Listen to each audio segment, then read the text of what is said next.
Determine whether the series converges or diverges. Let's see. Let's see if it meets the criteria to apply the integral test.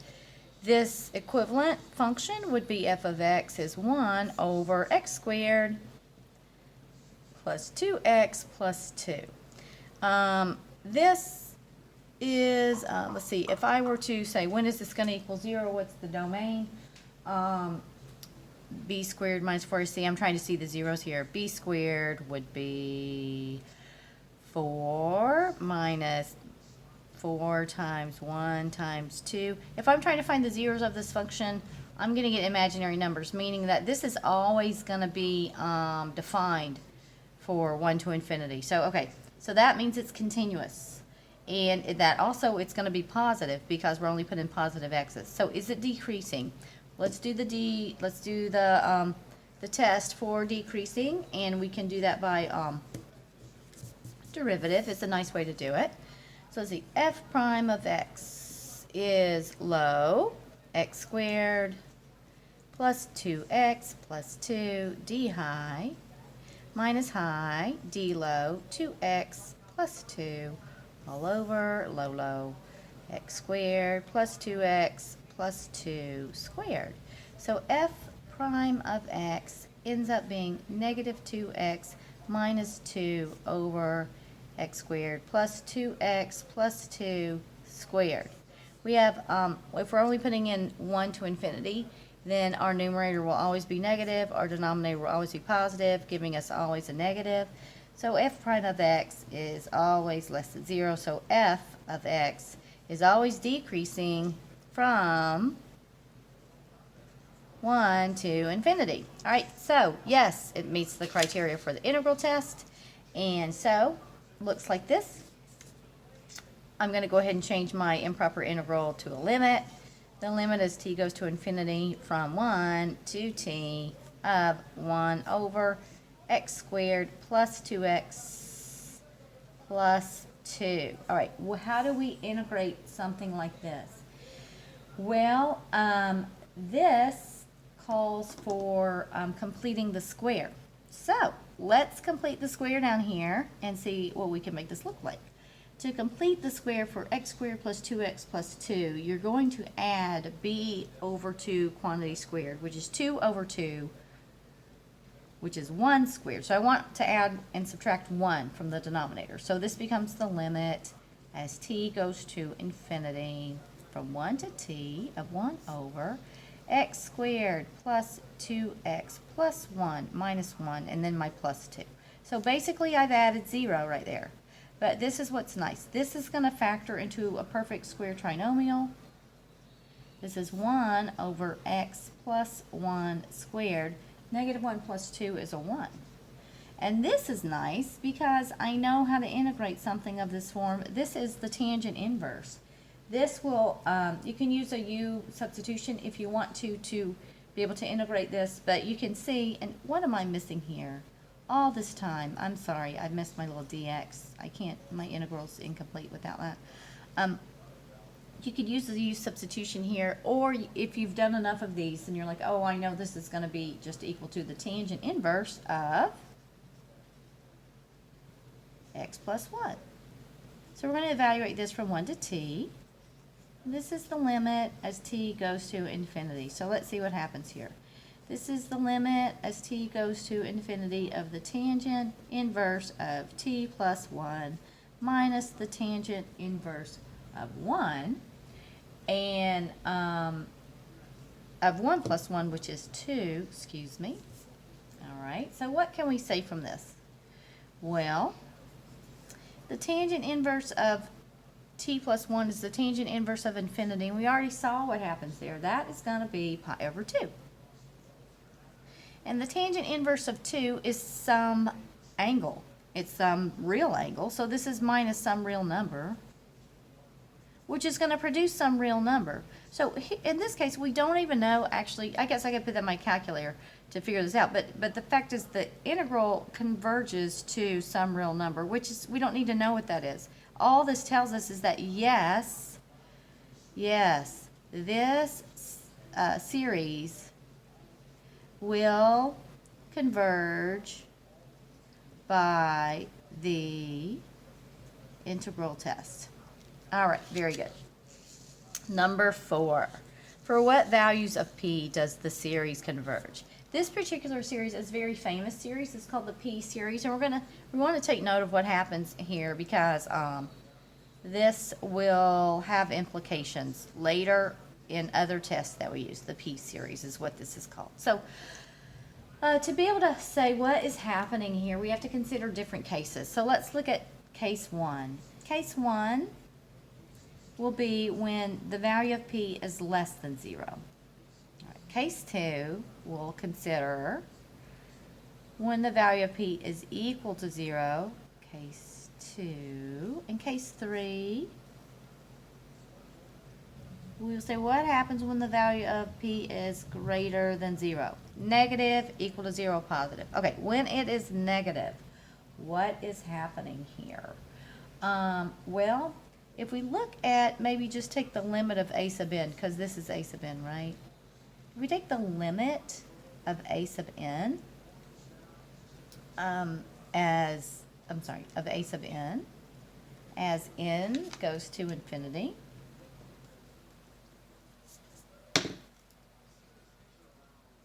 all right, that looks like the limit as n goes to infinity of 1 over n to the p. All right. If p is negative, so think of something like negative 4 maybe. If you have a negative exponent, right, you can rewrite that as this is equivalent to like n to a positive exponent. And as n gets really, really big to a positive exponent, this guy's going to infinity. So what we can say is that this limit does not exist, it diverges. So for values of p that are less than 0, we say the series diverges. Very good. Okay.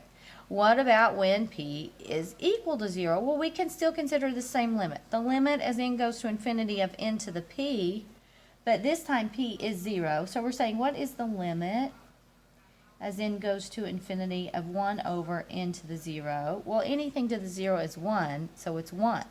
The limit of 1 is 1, which does not equal to 0.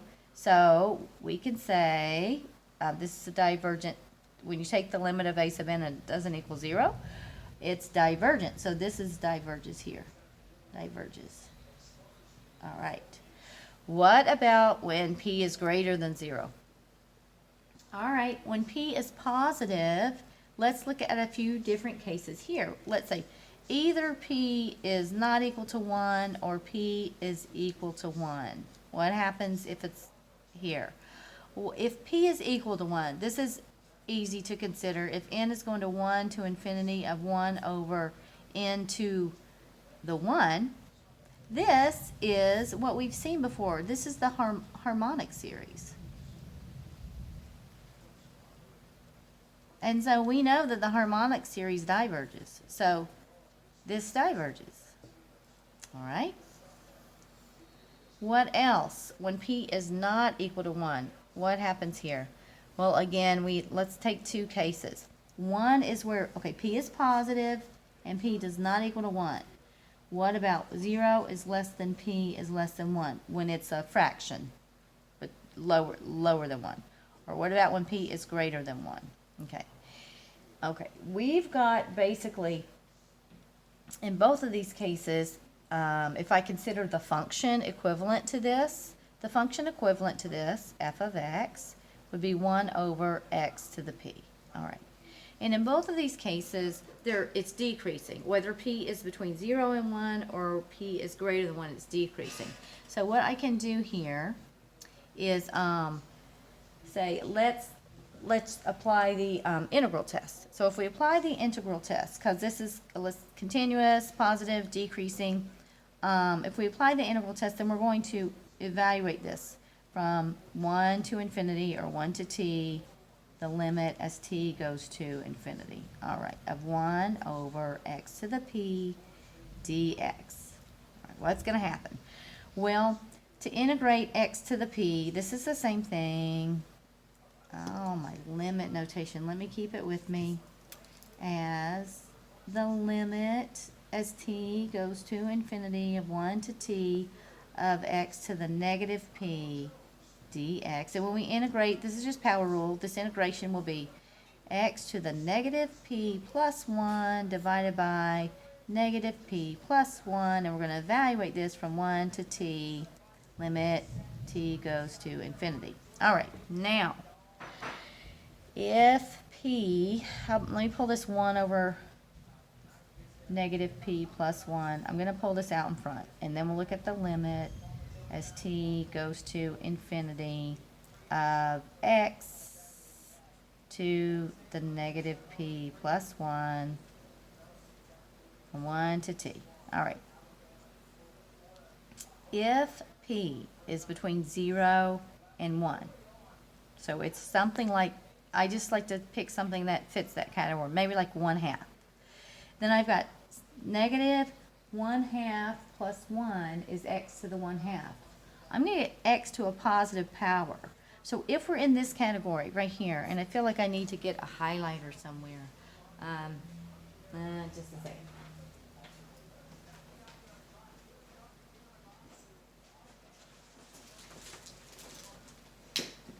Okay, so if p is between 0 and 1, this is what we're looking at. We're thinking about this.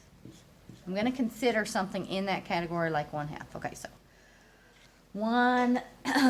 x to the negative 1/2 plus 1 produces a positive power. So we're looking at this, a positive power, and as t, if I put in the limit, this is going to be, let's go ahead and do this, negative 1 over negative p, 1 over negative p plus 1.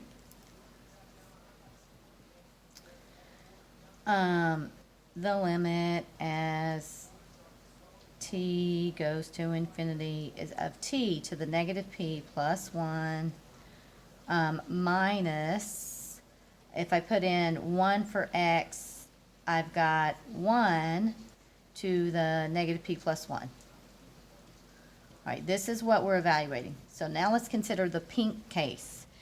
If we've got some value t that's getting bigger and bigger and bigger, raised to a positive power, in the pink it's a positive power, then this is going out of control to infinity. In the pink case, it goes to infinity. It diverges.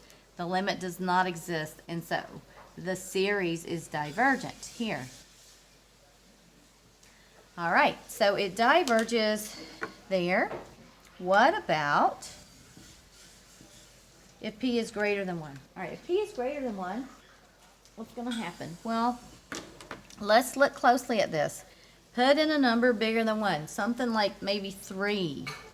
If we have negative 3 plus 1, that's negative 2. Then this would be 1 over t to a positive number. Then this is going to go to 0. So this is the case we're considering p is greater than 1.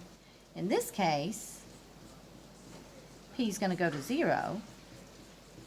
And then we're going to have minus 1 to some number right here, 1 to some power, which is minus 1. So times all this. So we're going to get a real number in that case. So only in the case where p is greater than 1, only in this case, does the p series converge. It diverged for all other values. So that is something we really want to take note of. This is the only time it will converge. So to answer the question real nicely, we'll say, for what values of p does the series converge? And this is known as the p series. Only when p is greater than 1. That is the answer to when it will converge. All right, last example. I know this has been a long video, but here we go. Determine whether the series converges or diverges. And so we've got the sum from 1 to infinity of the natural log of n over n. This will be defined from 1 to infinity. It's defined. It's positive. After you get past 1, it will be, the natural log is positive from 1 and to the right of 1. So it's, and is it decreasing? We'll do our little decreasing test. Consider f of x is the natural log of x over x. The derivative f prime of x is low, d high minus high d low over low low. All right, so we're going to get 1 minus the natural log of x over x squared. All right, what we find out is that for values of x, we would set for values of x, if you find the critical value 1 minus the natural log of x, set it equal to 0, you'll find that x is equal to e. All right, so for values of x that are greater than e, this function is decreasing. So this is one of those cases where it's increasing for a little while, and then it's decreasing. For values of x greater than e, we'll find out that f prime of x is less than 0, it's negative, and for values of x less than e, f prime of x is positive. So it increases for a while and then it decreases. So this is one of those cases where it's ultimately decreasing, which makes it okay to apply the integral test. So now that we know it's okay to apply, let's apply the integral test. All right, the integral. I'm going to go ahead and convert it to a limit. The limit, as t goes to infinity, from 1 to t, of the natural log of x over x dx. And so this one calls for integration by parts. And so I'm going to let u equal to the natural log of x. dv is going to be 1 over x dx. When you integrate this, you'll get the natural log of x. du will give you 1 over x. So by parts, this integral is equal to uv. So that's the natural log of x times the natural log of x quantity squared, minus the integral of v. I always forget that little dx. v du. Natural log of x over x dx. What did I do wrong here? Oh, I don't have to do integration by parts. I can just use u sub. I'm sorry, I just lost it for a minute. Let me bring it back. Reel it in. I don't have to work that hard. I don't want to work that hard. I'm tired. Let's go back and do this an easier way. U is natural log of x. I'm sorry if the camera's shaking from my big eraser. All right. If I let u be natural log of x, this is a much easier way to do this. Du will be 1 over x dx. This was made for u substitution. So when I integrate this, 1 to t, this is just can be rewritten as, let me leave my limits off for a second. U du, when I write down u du, I get natural log of x times 1 over x dx. That took care of everything. So I can integrate this as u squared divided by 2. So now let me rewrite it. This is going to be 1/2 the natural log of x squared from 1 to t, the limit as t goes to infinity. So this is going to be 1/2 the natural log of t squared minus 1/2 the natural log of 1 squared, but the natural log of 1 is 0, minus 0. If I look at the limit as t goes to infinity of the natural log of t, this is getting out of control fast, and this is diverging. This is going to infinity. So the integral diverge. So by the integral test, the series diverges.